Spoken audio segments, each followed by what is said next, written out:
Assalamualaikum warahmatullahi wabarakatuh. Halo semuanya, perkenalkan nama saya Siti Fatimah dengan NIM 2305 111181. Nah, sesuai judul, di sini saya akan membahas mengenai sudut. Namun di sini juga saya akan menambahkan sedikit materi mengenai titik, garis, bidang, ruang, dan sinar garis. Nah, ini dia poin pembahasan kali ini, di mana yang pertama itu yaitu pengertian dari titik, garis, bidang, ruang, sudut, dan sinar garis. Nah, yang kedua yaitu jenis-jenis sudut, dan yang ketiga sifat-sifat sudut. Nah, kita lanjut ke materi yang pertama yaitu pengertian dari titik, garis, bidang, ruang, sudut, dan sinar garis. Nah, yang pertama yaitu titik. Titik merupakan salah satu unsur yang tidak didefinisikan. Titik merupakan konsep abstrak yang tidak berwujud atau tidak berbentuk, tidak mempunyai ukuran dan berat. Nah, yang kedua yaitu garis. Garis juga merupakan salah satu unsur yang tidak didefinisikan. Garis merupakan gagasan abstrak yang lurus, memanjang kedua arah dan tidak terbatas. Yang ketiga yaitu bidang. Bidang dapat diartikan sebagai permukaan yang rata, meluas ke segala arah dengan tidak terbatas, serta tidak memiliki ketebalan. Nah, yang keempat yaitu ruang. Ruang merupakan sebuah gagasan abstrak, sehingga ruang termasuk unsur yang tidak didefinisikan. Ruang diartikan sebagai unsur geometri dalam konteks 3 dimensi, karena memiliki unsur panjang, lebar, dan tinggi.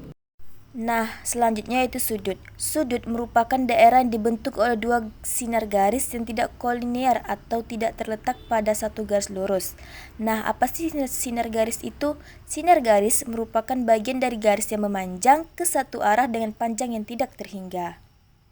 Kita lanjut ke materi kedua yaitu jenis-jenis sudut, di mana terbagi menjadi dua, yaitu yang pertama berdasarkan besar sudutnya dan yang kedua berdasarkan letak posisinya.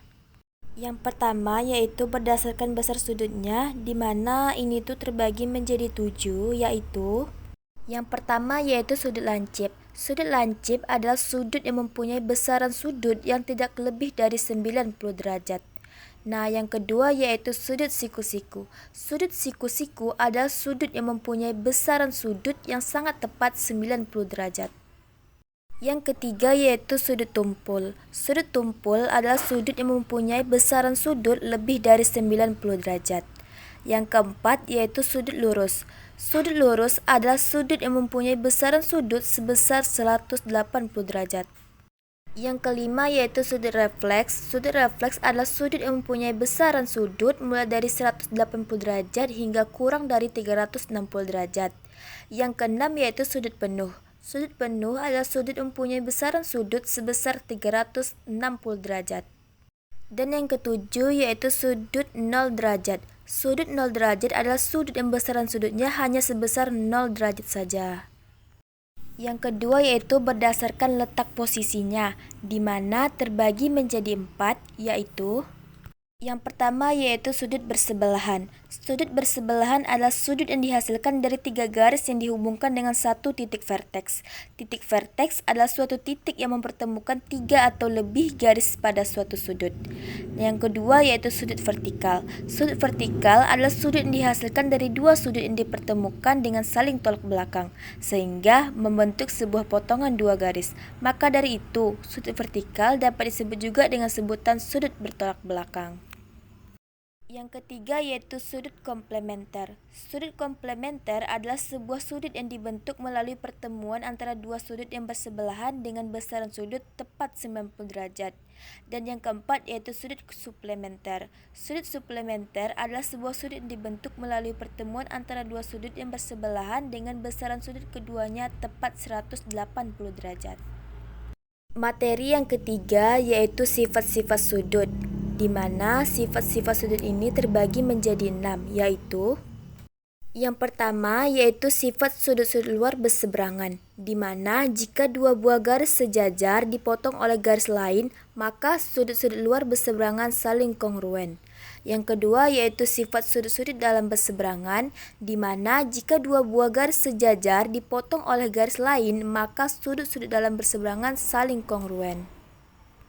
Yang ketiga yaitu sifat sudut-sudut dalam sepihak, di mana jika dua buah garis sejajar dipotong oleh garis lain, maka sudut dalam sepihak berjumlah 180 derajat.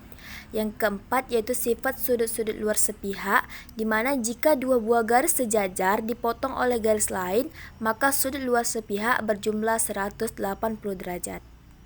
Yang kelima yaitu sifat sudut-sudut bertolak belakang, di mana jika dua buah sudut bertolak belakang, maka kedua sudut tersebut sama besar. Dan yang keenam yaitu sifat sudut-sudut berpelurus, di mana jika dua buah sudut saling berpelurus, maka jumlah kedua sudut tersebut 180 derajat. Nah, itulah penjelasan singkat saya pada materi kali ini. Semoga bermanfaat bagi kita semua. Saya sudahi. Assalamualaikum warahmatullahi wabarakatuh.